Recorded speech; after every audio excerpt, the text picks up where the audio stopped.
Bonjour les amis, bienvenue dans ce troisième épisode avec Julie Bonaparte. Et bienvenue Julie, comment ça va? Allô Emma, ça va super bien et toi?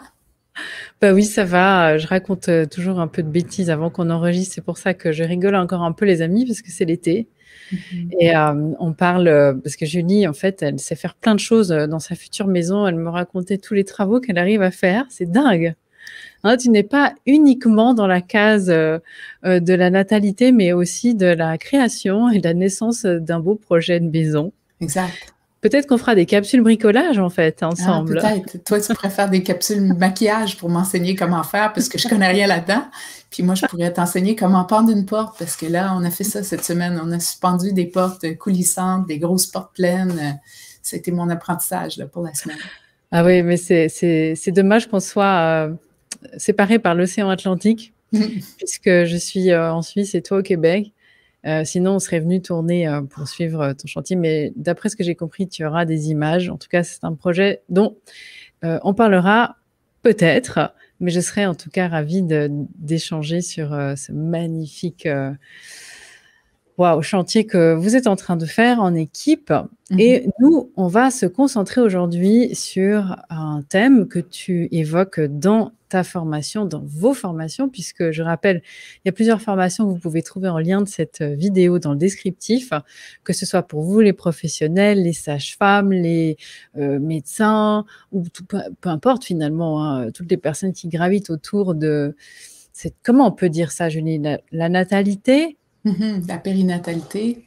la périnatalité, Oui, ou les parents, exact. ou les personnes curieuses. Donc moi, je fais partie un peu des parents et des personnes curieuses, hein, parce que je fais tous les programmes que Julie et sa fille m'ont très gentiment mis à disposition pour découvrir cet univers, et je tombe de ma chaise chaque jour.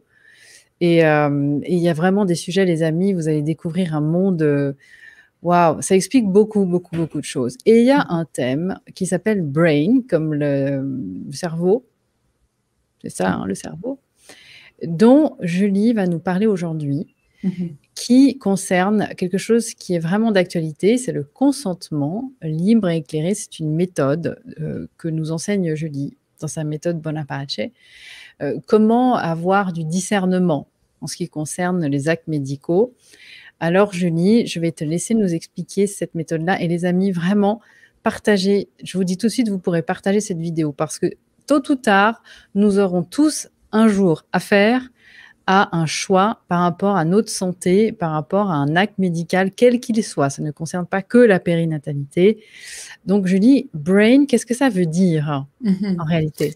Donc, BRAIN, c'est un acronyme pour nous aider à décortiquer les différentes étapes du consentement libre et éclairé. Peut-être en introduction, ce que je voudrais rajouter sur le consentement libre et éclairé, c'est quelque chose qui part de la valeur de je suis souverain et je suis l'expert de mon propre corps, de mon esprit, de mon âme. Je suis souveraine comme entité. Et au niveau légal, hein, on est une personne au terme légal, au terme juridique. Et ça veut dire qu'on a le droit de choisir comment on vit, avec qui on vit, c'est quoi, qu'est-ce qu'on considère qui est sain et qui est juste pour soi. Et partant de ce principe-là, ça voudrait dire que chaque fois que quelque chose m'implique moi comme personne, j'ai la possibilité de choisir si je tourne à droite ou si je tourne à gauche ou si je continue tout droit. Puis, on parle beaucoup du consentement libre et éclairé maintenant pour des gestes médicaux parce que la médicalisation de notre vie nous a enseigné très jeunes à être passifs et à croire que l'autorité vient d'ailleurs, que les autres savent mieux que nous. Et dans le monde médical, on a spécialisé des gens qui s'occupent des oreilles, des yeux, des organes reproducteurs, qui s'occupent des os. On a séparé puis on a spécialisé ça et on a dit, eux autres, ils savent plus que n'importe qui. Et moi, je fais partie de ceux qui croient que moi, comme être, je suis celle qui connaît le mieux ce qui est bon pour moi. Et si je ne sais pas ce qui est bon, je vais aller m'informer et je vais suivre à l'intérieur de moi, ce qui me guide, puis qui va me dire de tourner à droite ou de tourner à gauche. Puis, quand nous, on forme, hein, on prépare, on déprogramme les professionnels de la santé, c'est la première chose on a une grosse résistance là-dessus. Parce que le modèle qu'ils ont appris, c'est on va prendre en charge un patient. Et dans cette phrase-là, dans cette simple phrase-là, il y a plein de mots qui ne marchent pas. Prendre en charge, ça veut dire que je vais faire les choses pour toi. Je vais prendre la responsabilité de toi. Mais moi, ça reste toujours ma responsabilité. Ma vie, c'est ma responsabilité. Ma santé, c'est ma responsabilité. Mon bien-être, c'est ma responsabilité. C'est pas celle des autres. Et donc, si je pars avec la philosophie qu'ils me prennent en charge, ben, je vais être passive et je vais attendre des autres. Je vais attendre les solutions des autres et je vais être observante de ce qu'ils vont me dire. Et ça, c'est le modèle médical. Si on regarde le modèle souverain, c'est « je suis souveraine, je choisis, je vais sentir ce qui est bon pour moi et je vais gérer les conséquences de mes choix. » Donc, si j'ai décidé de tourner à droite puis qu'il m'arrive quelque chose à droite, ben là, je vais dire, ben peut-être que j'ai pas pris la bonne décision, j'aurais dû tourner à gauche, mais au moins, je vais dire, bon, la prochaine fois, j'ai compris ça et je vais faire ça différemment, je me connais mieux maintenant, je connais ça. Le but pour moi de la vie, un des objectifs, c'est de se connaître soi-même. Je suis ici pour me connaître moi-même. Après ça, je suis ici pour me dépasser. Ça, c'est un autre objectif, mais ça débute d'abord par se connaître soi-même. Et je pense que la médicalisation fait en sorte qu'on se détache. Il y a comme des parties qui se détachent. Il y a la partie corporelle, santé, ça ne me regarde pas, ça regarde les autres, ça va regarder le médecin. Je vais aller voir mon médecin va me dire quoi faire, quoi pas faire. Pendant la grossesse, on fait toujours ça. Faut pas que tu manges ça, faut pas que tu fasses ça, faut pas que tu ailles là. Tu sais, comme aller à cheval. Tu sais, ou moi, je faisais de la planche à voile quand j'étais enceinte. Tu sais, ils disent « Ah non, faut pas que tu fasses de la planche à voile. » Mais pourquoi?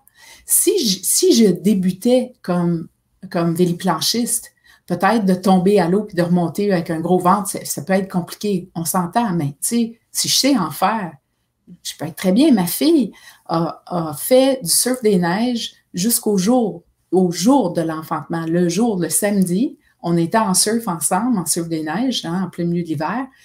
Et puis elle dit, bon, on fait quelques descentes, puis gros ventre, hein? Puis elle dit, bon, je suis un peu fatiguée, hein, je veux rentrer en dedans, je t'attends. Puis à midi, on est reparti. Puis le lendemain, elle a enfanté. Je veux dire, elle a donné naissance, littéralement. Les gens, « Oh mon Dieu, que tu es irresponsable de faire du surf des neiges enceinte. » Mais elle est souveraine. Elle fait du surf depuis qu'elle a 3 ans.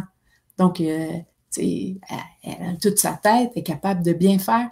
Elle est l'experte de son corps et elle a choisi et elle a été souveraine. Donc, le consentement libre et éclairé, c'est très difficile à faire avec les professionnels de la santé parce que ils ont été formés à penser qu'ils sont les experts et nous, on a été formés, on a été programmés à penser qu'on ne connaît rien là-dedans. Donc, c'est toi qui me dis « Ah, mon taux de glucose est élevé ou j'ai du diabète, toi, dis-moi quoi faire. » Ah, j'ai du cholestérol, toi, dis-moi quoi faire. Le gros problème avec ça, c'est que la science, maintenant, a été beaucoup déformée. Alors, d'un côté, on a la science qui nous dit, ben, on a des preuves qui disent que si tu fais X, Y, Z, tu vas bien aller. Puis après ça, on a ceux qui prennent la science puis qui la déforment ou ceux qui manipulent la science et qui manipulent les choses pour nous faire croire Je vais te donner un exemple. Il y a quelques années, j'ai travaillé pour Pfizer. OK, c'était pas mes années glorieuses, là, mais je dois dire que j'ai traversé de ce côté-là pour comprendre qu'est-ce qui se passait dans cette industrie-là. J'ai très bien réussi. Hein? J'ai travaillé 2 ans pour eux autres. J'ai gagné le prix de meilleur vendeur national au Canada, croisière, tout payé, 2 semaines avec mon conjoint sur la mer Baltique. Fait que je suis vraiment rentrée dedans pour comprendre comment ça marchait. Moi, je vendais des médicaments pour le système cardiovasculaire. Okay? J'en vendais plusieurs types de médicaments. J'étais représentante pour Pfizer, donc pour ce labo. Je visitais les médecins et je visitais les pharmaciens. Et nous, on disait aux médecins, voici, on a telle et telle étude qui démontre telle et telle chose. Tu sais, je ne savais pas à ce moment-là ce que je sais maintenant. Donc, nous, on va visiter les médecins, on présente des études, on parle du taux de cholestérol, puis tout tourne autour du cholestérol. Mauvais cholestérol, bon cholestérol, il faut contrôler le cholestérol. Nous, on vendait Lipitor. Lipitor, c'était le plus gros vendeur mondial. C'était la molécule qui se vendait le plus au monde. Et là, on disait aux médecins, bon là, on a un programme de santé pour vos patients, voici l'alimentation qu'ils devront suivre pour baisser leur cholestérol. Si ça ne baisse pas, après, ils pourront prendre la molécule. Mais tu sais, le scoop que j'ai appris après, c'est que le régime alimentaire qu'on proposait, c'était pas un régime qui allait réduire le problème de cholestérol. Ça ne réduisait pas le problème de cholestérol. Donc, le patient revenait, taux de cholestérol est encore élevé, bien, on va te mettre sur du Lipitor à vie, parce que ça ne guérit pas ton cholestérol. Ça, tu l'as à vie. Nous, on vendait ça. Après, quand je suis sortie de l'industrie, j'ai commencé à faire de la recherche, à revisiter ça. J'ai vu que le problème n'était pas le cholestérol comme tel, et c'était plutôt l'inflammation. Et qu'on pouvait réduire l'inflammation en modifiant, pas ce que nous autres on disait, là, enlève les gras. Non, les gras, on en a besoin. Mais enlève les produits qui inflamment, comme le gluten, comme le blé, par exemple. Alors, c'est juste pour dire qu'il y a tout un scam autour des preuves qui sont présentées aux professionnels de la santé. Il y a tout un paquet d'incentives, de récompenses quand les médecins prescrivent. T'sais, nous autres, on savait exactement ce que les médecins prescrivaient, on savait combien ils en prescrivaient, on savait tout sur leur vie privée aussi. T'sais, dans nos notes entre représentants, on écrivait 2 enfants, aiment aller à tel endroit, emmène-les à partie de hockey à telle place parce que lui, c'est un fan de... Écoute, c'est fou, là. Il y a toute une intelligence en arrière de ça, puis je parle pas d'une conspiration, là. Moi, j'ai travaillé là, fait que je sais exactement comment ça se passait. Puis, fait que c'est tout ça pour dire que on peut pas vraiment uniquement se fier sur la science, on peut pas se fier sur les professionnels. La vraie personne sur qui on peut se fier, c'est nous autres. C'est sur nous, c'est sur ce qu'on ressent. Ça, c'est toujours la vérité. Donc, le modèle BRAIN, il est là pour nous donner le pouvoir à nous, chaque individu, et pour permettre à chaque individu de dire qu'est-ce qui est bon, qu'est-ce qui est juste pour moi. Parce qu'il n'y a pas quelque chose qui est tout bien pour tout le monde, puis tout mal pour tout le monde. Il y a quelque chose qui est bien pour certaines personnes, puis qui n'est pas super bien pour d'autres personnes. Donc, c'est à chacun d'être souverain, puis de dire, je vais choisir. Donc, donne-moi les éléments que j'ai besoin pour être capable de faire un choix libre et éclairé. Et hier, justement, je lisais une revue et la dame, c'était une chercheuse, une médecin, qui disait « Voici les pages manquantes du consentement libre et éclairé pour le COVID. Voici les pages manquantes. » Et dans les pages manquantes, ce qu'il faut dire, c'est tout ce qu'on a comme preuve. Donc, le B dans BRAIN, ça veut dire, c'est quoi les bénéfices? OK? Fait à chaque fois qu'on fait une intervention, c'est quoi le bénéfice de faire l'intervention? Quand on parle de périnatalité, bien, il y a des bénéfices à certaines interventions, comme par exemple, si on dit il faut faire une césarienne, le bénéfice, ça serait, j'imagine, ben, le bébé, il va pas bien, puis on fait une césarienne, on va lui sauver la vie. Le bénéfice, c'est l'enfant va bien aller. Mais parfois, le bénéfice n'est pas si clair que ça. C'est pas blanc ou noir. Parfois, le bénéfice, il est mitigé. Et comme, par exemple, si on regarde pour l'épisode de la COVID, on a déclenché systématiquement plein de naissances. On a dit, on est en pandémie, on va déclencher les enfantements. Pourquoi? Qu'est-ce qui arrive? Ça, je ne savais pas. Pourquoi? Quel était l'argument? Il n'y a pas de logique. On va contrôler le flux. On va contrôler. Pourquoi tu veux contrôler le flux? Donc là, quand tu déclenches, tu engorges les services.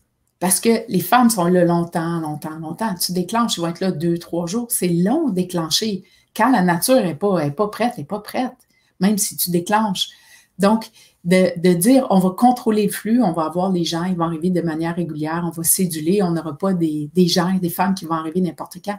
Ça n'a pas vraiment de logique. Parce que ce qui aurait été logique, c'est de dire aux gens, restez chez vous. Restez chez vous, OK? Venez quand vous allez être prête, puis qu'il reste quelques heures.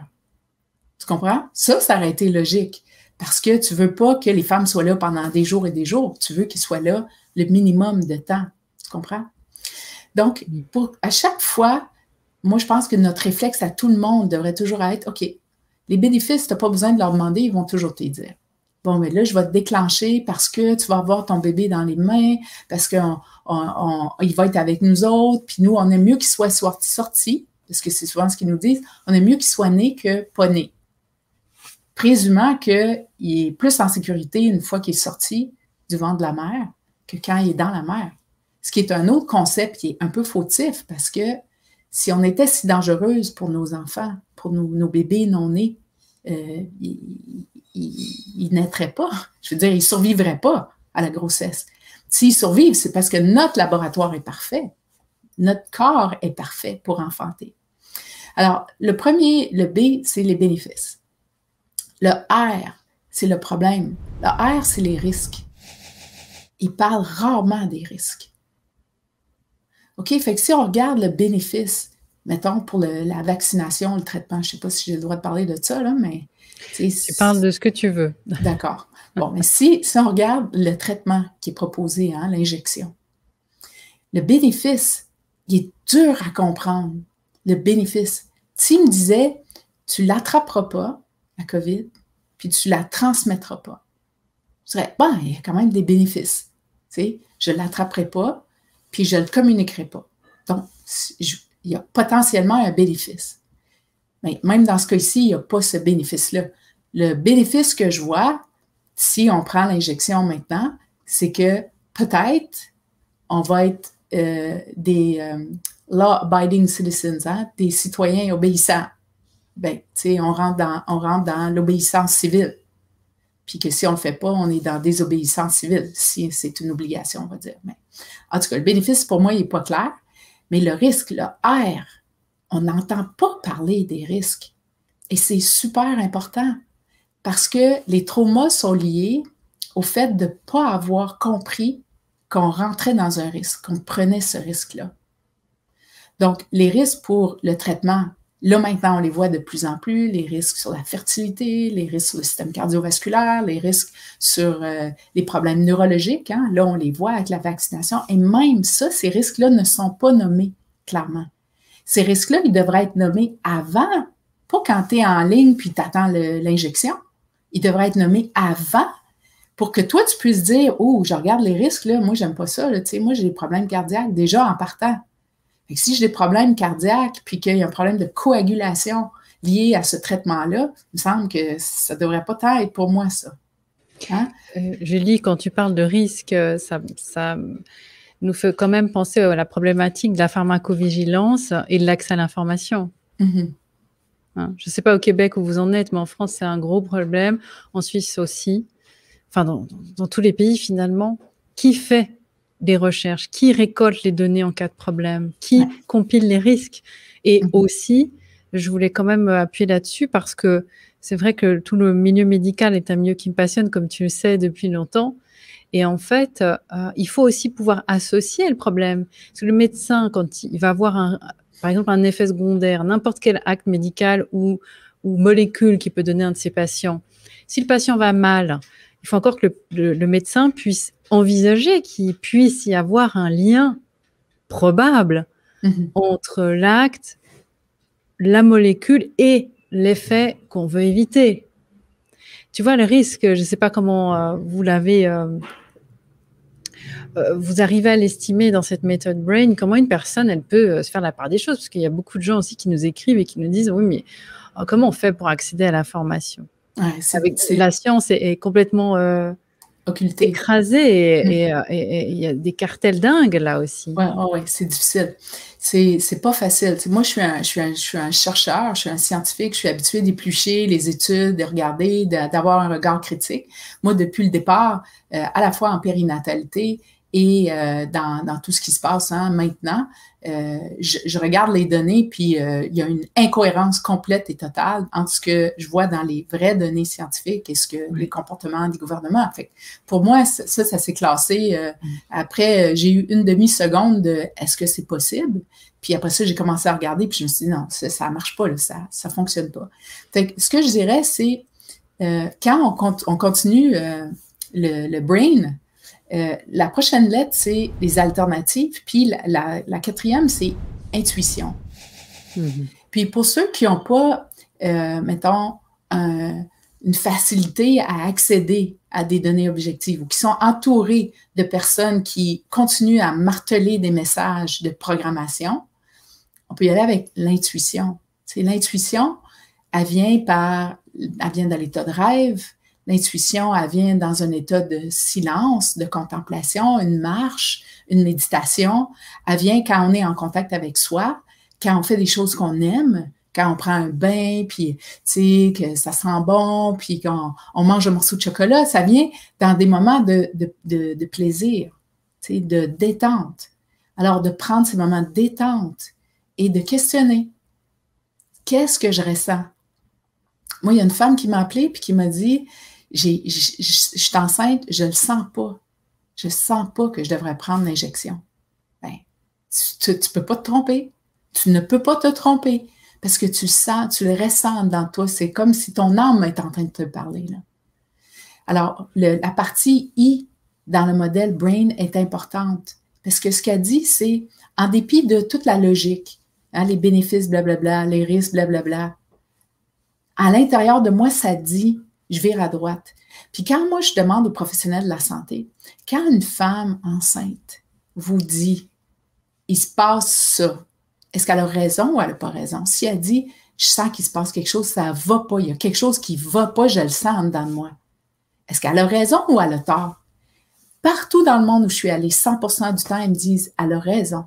Il faut l'écouter, elle a raison.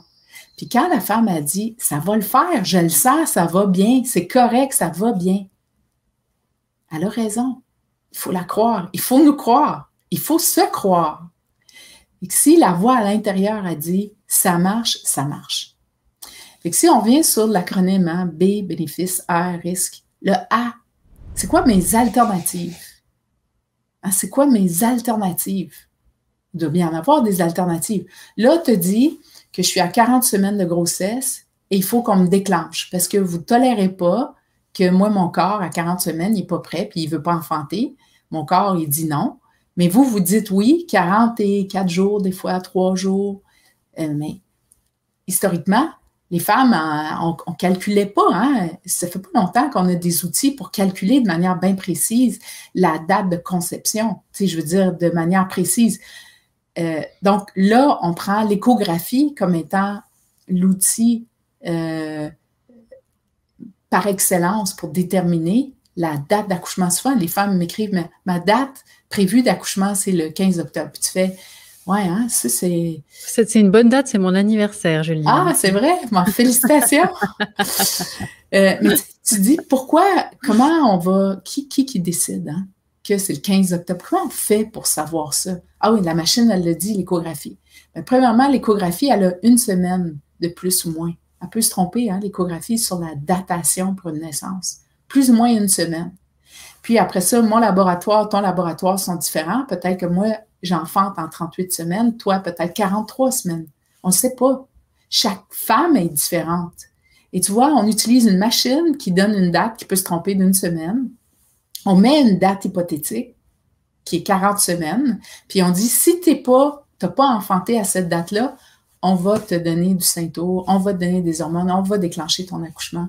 Et ça, ben, il y a beaucoup de conséquences. Fait que si on fait, mettons, le modèle Brain avec le déclenchement, parce que là, c'est la grande mode, le déclenchement. Hein, il y a des études aux États-Unis. Oui, c'est ça. Hein, on n'a jamais autant parlé de déclenchement que maintenant. Hein. Exactement. Puis là, les études aux États-Unis sont devrait-on déclencher l'enfantement à 37 semaines ou à 38? Puis t'es comme, non, mais je rêve. C'est ce que j'appelle comparer pourri 1 avec pourri 2. Tu sais, essaie de comparer, déclencher avec une femme qui est à terme physiologique. Là, on va avoir un vrai résultat. Donc, c'est quoi les bénéfices de déclencher? Ah, il va être plus petit. Pourquoi c'est un bénéfice, ça? Parce qu'ils vont dire, il va être plus petit. Il va passer plus facilement. OK? Mais est-ce que tu sais que dans les dernières semaines, c'est là que, tu sais, le raffinement, il se fait au niveau le cerveau, chez l'humain, tu sais, que c'est pas pour rien que Mère Nature, elle nous a donné le temps qu'elle nous a donné.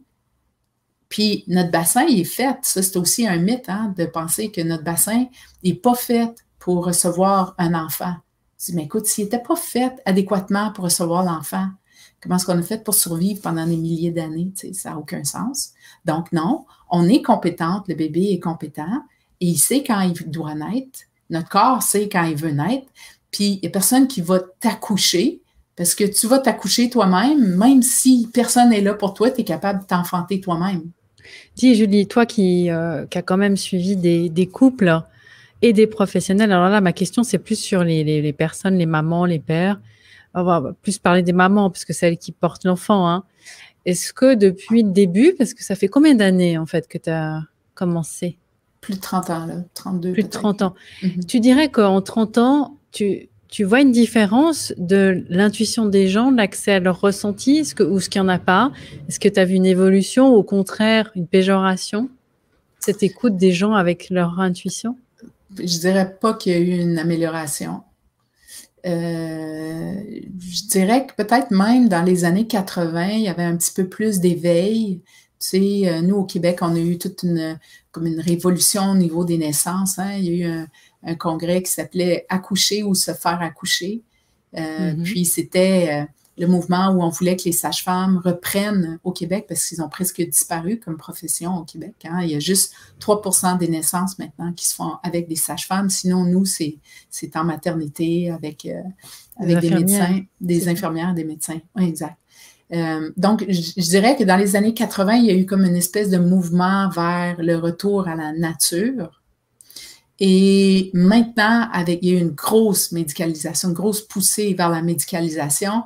Puis, il y a comme des semblants, tu sais, salle nature. Moi, quand j'enseigne dans plusieurs pays, une salle nature, c'est quoi ça, une salle nature? Comment ça marche, une salle nature? Dans ma tête, je me disais, je comprends même pas, qu'est-ce que ça veut dire?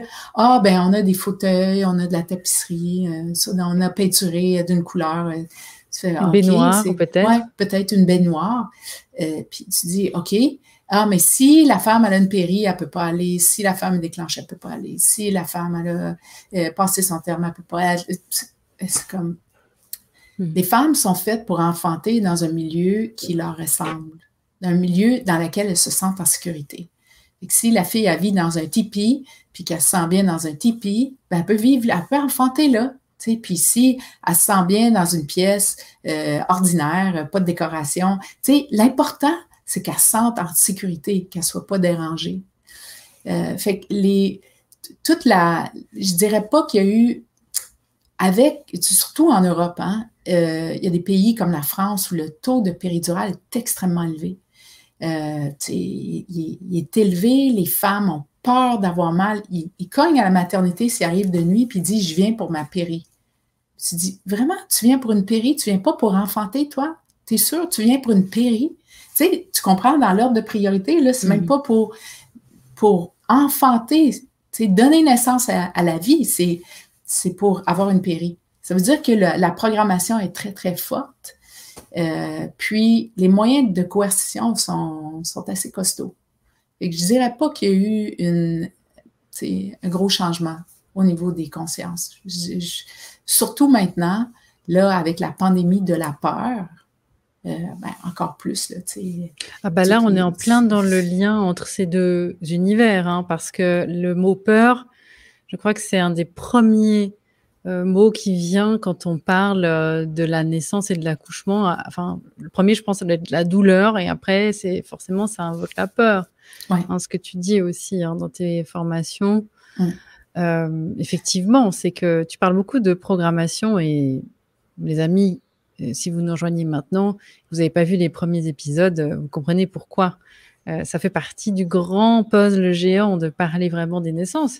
Cette émission qu'on fait avec ta participation, Julie, parce que toi, du coup, tu me confirmes que tu as 3 décennies de recul sur tout cet univers-là. Et c'est vrai que l'univers médico-légal, il est fondé sur la peur. Et ça, c'est une chose que tu redis et redis, et dans la formation pour les professionnels aussi, qui est vraiment martelée, c'est toujours se baquer, se protéger avec, voilà, on a écrit sur le rapport médico-légal, au moins on ne peut pas nous attaquer. Il y a toujours cette peur de se faire attaquer, d'avoir des procès, c'est très américain ça aussi, non? Oui, puis c'est drôle parce qu'il n'y a presque pas de plainte en périnatalité. Il n'y a presque pas de plainte. Pourtant, nous, on est dans un domaine où il y a beaucoup de violence obstétricale, où il y a l'absence de respect de nos droits. Quand on dit non, c'est oui pareil. Tu sais, tu dis non, je ne veux pas ça. C'est oui pareil. Je ne veux pas enfanter couché sur le dos. Tu vas enfanter, c'est comme ça le protocole. Hey, j'en ai rien à foutre de ton protocole. C'est mon corps, c'est mon enfant, c'est moi qui choisis. Mais non, il faut se battre, tu comprends? Et ça, c'est une violation de mes propres droits à moi qui est de dire, écoute, qu'est-ce que ça change dans ta vie, là? Tu sais, j'ai même pas besoin que tu sois là. Je vais l'attraper tout seul, mon enfant. Tu sais, toi, tu veux pas avoir mal au dos, toi, tu veux être confortable. T'es pas capable d'être accroupi parce que moi, je t'accroupis. Ça, c'est pas, tout est inversé. C'est centré sur les besoins de l'organisation puis du professionnel et pas sur les besoins de la femme qui enfante. Puis le médico-légal, là, je l'ai entendu des millions de fois invoqué pour justifier une position de retrait, une position de résistance, puis une position de patriarcat de c'est moi qui décide. Je l'ai vu 1 million de fois. Puis des procès, il n'y en a pas tant que ça. Hein? Il n'y en a vraiment pas tant que ça. Des plaintes, il n'y en a pas tant que ça. Puis c'est vraiment des cas extrêmes, mais des cas vraiment extrêmes. Là. Fait que c'est le médico-légal, pour moi, ça, c'est juste une façon de pallier, puis de dire, on ne peut pas faire ça, il faut se protéger. Tu sais. Ouais. Puis, c'est pour ça que moi, je dis, OK, moi, je comprends votre position comme professionnel. Vous êtes dans une institution, vous avez des règles à faire, à obéir. Fait qu'on va faire des consentements libres et éclairés. D'accord? Fait que là, tu veux me déclencher, je vais la signer ta feuille. Apporte-la ta feuille qui dit que j'ai refusé de me faire déclencher, que j'ai refusé que tu fasses un examen.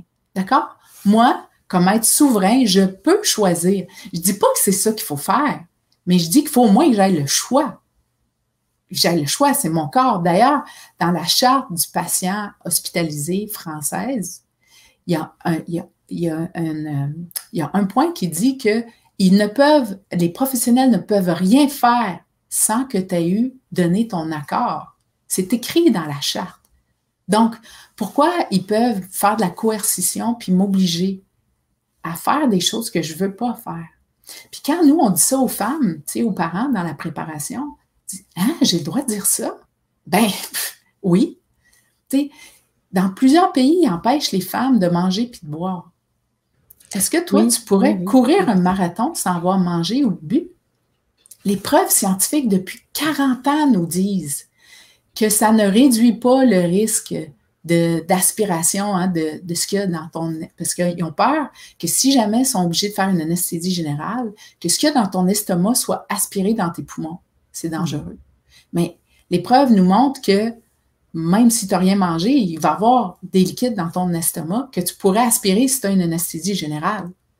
Puis c'est encore plus obsolète parce qu'on ne fait plus d'anesthésie générale depuis au moins 15 ans. C'est extrêmement rare. Avant, ils faisaient des anesthésies générales, endormaient complètement les femmes s'il y avait une césarienne. Maintenant, depuis au moins 30 ans, ils font des péridurales. Les femmes sont encore éveillées, tu vois-tu?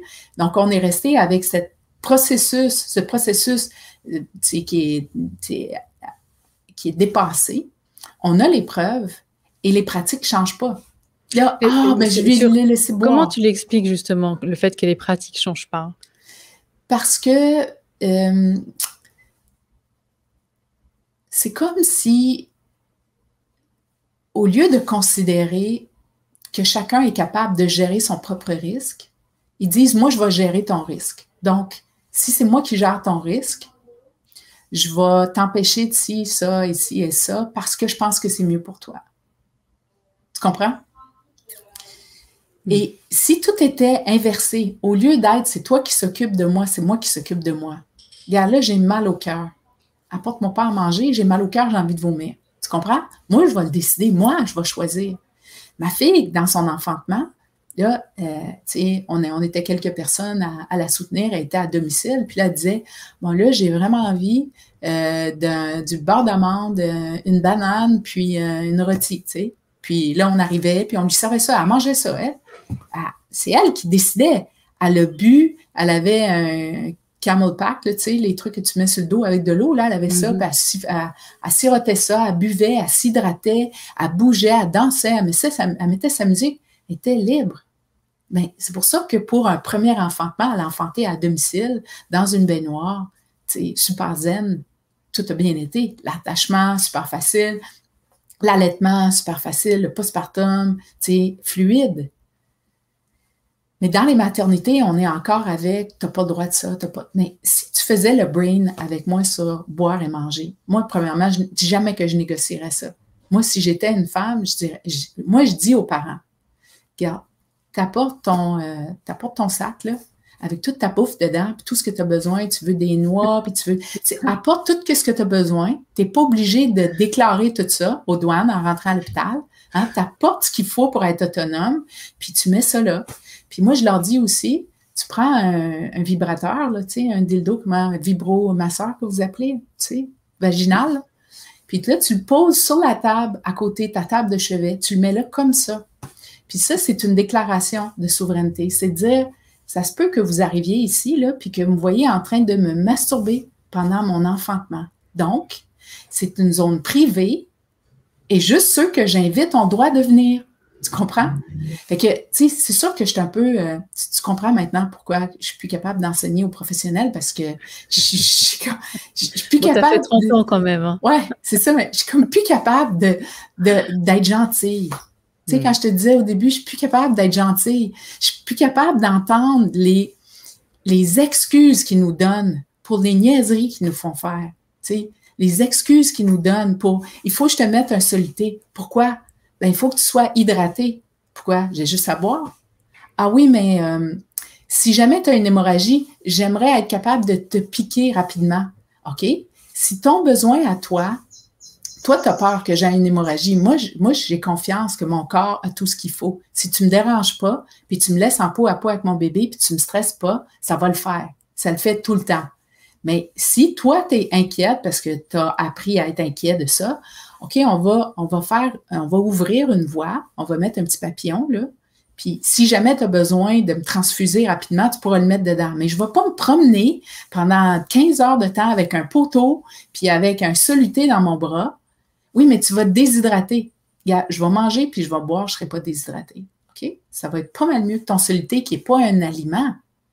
Moi, je vais boire des vraies affaires. Là. Je vais boire du bouillon, puis je vais manger des vrais aliments qui vont me nourrir, moi, si j'ai envie. Est-ce que tu vois la différence? Fait que c'est pour ça que le modèle BRAIN va nous aider à décortiquer ça. Mettons que je faisais le BRAIN sur le soluté. C'est quoi les bénéfices du soluté? Ben, c'est que si jamais tu as une hémorragie, je vais pouvoir te transfuser rapidement sans avoir à te piquer et à trouver une veine. OK. C'est quoi les risques? Ben, les risques, c'est que c'est vraiment inconfortable, ça crée un événement médicalisé, hein, tu te promènes avec un poteau, c'est pas naturel, ça, c'est pas le fun, là. Ça fait mal à ton bras, il y a quand même des désavantages à avoir ça. C'est pas un aliment, ça va créer un surpoids, hein, chez l'enfant quand il va naître, parce que quand les femmes sont beaucoup hydratées, le bébé, il va avoir plus de poids à la naissance, puis dans les jours qui vont suivre, il va perdre ce poids-là, puis ils vont dire après que tu n'as pas assez allaité, puis que là, il perd du poids, puis il faut faire quelque chose. Puis ça, c'est directement corrélé avec le soluté puis la péridurale. Mais ça, ils nous le disent pas, tu comprends? Fait que ça te part dans tout de « Ah, ça marche pas ». Alors que si on passait sur le A, l'alternative, on pourrait arriver à « Ah, peut-être que tu pourrais boire, ça va t'hydrater » au lieu du soluté. Puis peut-être qu'on pourrait juste te piquer puis mettre un papillon. Puis comme ça, moi, ça réglerait mon besoin comme professionnel, hein, de pouvoir avoir accès à une veine. Puis toi, ça va donner la liberté. Il faut juste avoir un peu d'inconfort où j'ai mis là. Tu comprends? Fait que ça, c'est des alternatives. Puis il nous manque le N. Oui. après. Hein. Oui, le I dirait, bon, moi, mon intuition dit que ça va le faire, ou non, je suis plus confortable avec un solité. Puis le N, c'est ne rien faire. Ne rien faire. Ah ouais. Fait qu'est-ce qui arriverait si on faisait rien? Pense-y, là. Si on faisait rien, si on fait rien, on va pas te mettre un solité. Peut-être que ça va rien faire. Si toi, tu bois, ça va rien faire. Mais peut-être que s'il y a une hémorragie puis j'ai besoin de te piquer, je devrais te piquer à ce moment-là. OK, bon ben, ça, c'est ne rien faire. Je dis pas que c'est ça qu'il faut faire, mais je dis au moins, il faut évoquer ces 5 étapes-là pour être capable après de dire, ah, OK, ouais, je vais le prendre, le solité, ça me dérangera pas. Ou non, je le prendrai pas, je veux que tu fasses rien, puis tu m'injecteras si jamais il y a un problème. Tu comprends? Il y a toute cette latitude-là, tout cet espace-là où chacun peut choisir. Puis pour moi, c'est ça la liberté. C'est d'être capable de dire, oui, j'y vais avec l'intervention, je suis d'accord, j'ai envie de l'avoir, ou non, je veux pas l'avoir, ou, gage, moi, je suis prête à faire ce compromis-là. Tu comprends? C'est ça le consentement libre et éclairé. C'est d'être capable de choisir. Oui, alors effectivement, il y aura beaucoup de travail, hein, les amis. Je pense que vous vous rendez compte de tout ce que ça implique pour avoir un consentement libre et éclairé, parce que vraiment, le souci, c'est l'accès à l'information. Et qui fait l'information? Voilà. Ça, c'est les gros soucis. On parle beaucoup ces temps de fabrique de l'ignorance. Et effectivement, toi qui parles beaucoup d'études et qui as eu l'habitude de les éplucher et puis de les interpréter, je pense que tu as bien vu aussi des fois le nombre de cohortes restreintes, en tout cas dans le milieu qui a été le tien et ta spécialisation depuis plus de 30 ans, la périnatalité. Il y a beaucoup de dogmes, en fait. Moi, j'ai découvert tout un univers aussi. On parlera plus en profondeur de thèmes. En tout cas, en ce qui me concerne, ça concernait le Refilac, parce que les femmes qui ont un résus sanguin négatif, dont je fais partie, 15% de la population, je crois. Il y a tous des protocoles et des prophylaxies qui sont appliqués. Et en fait, quand on voit les études, c'est fait sur quelques centaines de femmes. Même, je lis dans une des formations que vous offrez aux professionnels, il y a une... J'aimerais que tu nous expliques cet exemple-là, parce que moi, de nouveau, hein, j'ai cru que j'allais tomber de ma chaise, sur 1 centimètre de dilatation par heure. Ça aussi, apparemment, une étude aurait été faite, je ne sais plus il y a combien d'années, sur une 60aine de femmes pour dire... Voilà. Alors, on stresse les femmes dans les maternités pour leur dire « Ah ben, vous êtes qu'à 2 cm, les femmes paniquent, sinon, voilà, non, je ne tiendrai pas encore 8 heures, puisqu'il reste 8 cm et moins par heure. » Est-ce que, du coup, tu peux donner des conseils aux parents pour essayer d'y comprendre quelque chose? Et si tu as envie de parler justement de cette étude, je t'en prie. La courbe dont tu fais référence, c'est ce qu'on appelle la courbe de Friedman. C'est un obstétricien américain qui s'est intéressé à développer, à comprendre la mécanique obstétricale.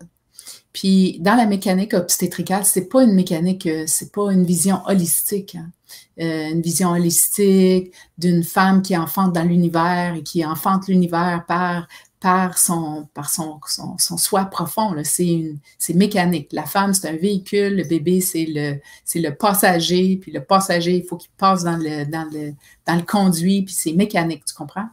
Et lui, ce qu'il a voulu faire, c'est d'essayer de comprendre combien de temps ça durait pour créer une norme. Et donc là, il a étudié 200 femmes, il me semble, un protocole dans les années 50, où là, des femmes qui étaient lourdement médicalisées, pas des accouchements physiologiques, là. Et là, il a créé une courbe où il a dit ce qu'on appelle la phase de latence, où là, le col va mûrir et ça dilate pas. Et ça dure tant d'heures. Et après ça, il y a la phase active où là, le col se dilate. Et puis après ça, il y a l'enfantement. Puis il y a le placenta qui sort. Puis ça, c'est un modèle. Et si toi, tu fites pas sur si tu rentres pas sur cette courbe-là, ou si tu sors de la courbe, ta phase de latence qui est plus longue, ou ta phase active qui dure pas assez ou trop, peu importe, quand tu sors de ce standard-là, là, tu deviens une personne qui a une pathologie, une dystocie de travail, puis on va corriger. Mais toute la philosophie derrière ça repose sur très peu de données scientifiques et surtout pas sur des enfantements physiologiques. Fait que ce qu'on voit, c'est que la médecine intervient en imposant un modèle. C'est ce que nous autres, on appelle le modèle patriarcal. C'est un modèle de « moi, je décide, je choisis, je suis comme un apprenti sorcier, je vais expérimenter, je regarde les femmes, j'ai observé. » Tu sais, on se fait dire par des hommes comment notre vagin fonctionne, comment notre utérus fonctionne, tu sais, comment nos règles fonctionnent, comment notre cycle fonctionne. Mais toi, t'en as pas, hein? Moi, je sais, tu sais, le syndrome prémenstruel, tu sais, la période prémenstruelle, ben, ils l'ont qualifié d'un syndrome. Syndrome, ça veut dire que c'est un problème, hein? C'est un problème prémenstruel. Moi, j'appelle ça la période de, tu sais quoi? Je vais dire ce que je dis pas le reste du mois. C'est pas un syndrome, c'est une révélation. C'est la période où on peut tout dire. où on est authentique dans notre être profond, parce que tout ce que tu gardes le reste du mois, tu le dis dans la période prémenstruelle. Là, les gars, ils sont comme, oh mon Dieu, dans son syndrome. C'est pas un syndrome. Premièrement, chaque partie de notre cycle est là pour nous aider à être entière. Il y a notre période de fertilité où on a une envie charnelle, on a une envie de se reproduire, notre corps tout entier respire tu sais, il faut se reproduire. Il y a la phase menstruelle où on est comme, tu sais, dégage, je ralentis, pousse-moi pas, parle-moi pas, tu sais, laisse-moi, j'ai besoin de me reposer, c'est notre phase menstruelle. Puis on a une phase prémenstruelle qui est comme, tu sais, faut que je te dise. Puis c'est cette période-là qui nous permet comme d'épurer le rapport qu'on a à l'autre. Fait que c'est pas pathologique, mais pour quelqu'un qui comprend pas, il voit ça comme pathologique. Fait que pour la courbe de Friedman, ce que ça a fait, c'est que ça a rendu pathologique à peu près 60% des enfantements pathologiques, parce qu'on ne suit pas la courbe. C'est que c'est pas 60% des femmes qui sont pas correctes, c'est que la courbe n'est pas adéquate pour représenter. En plus, tu parles d'à peu près 200 femmes dans un milieu bien défini. Alors là, si on ne parle pas d'un biais dans l'étude, je ne sais pas de quoi on parle, hein. En plus, qui date d'il y a 70 ans en arrière. Exact. Et on en est là. Et en fait, c'est ça, c'est que finalement, on n'a pas appris à remettre en question les programmes dans les universités, les programmes pour les sages-femmes, pour les gynécologues, etc.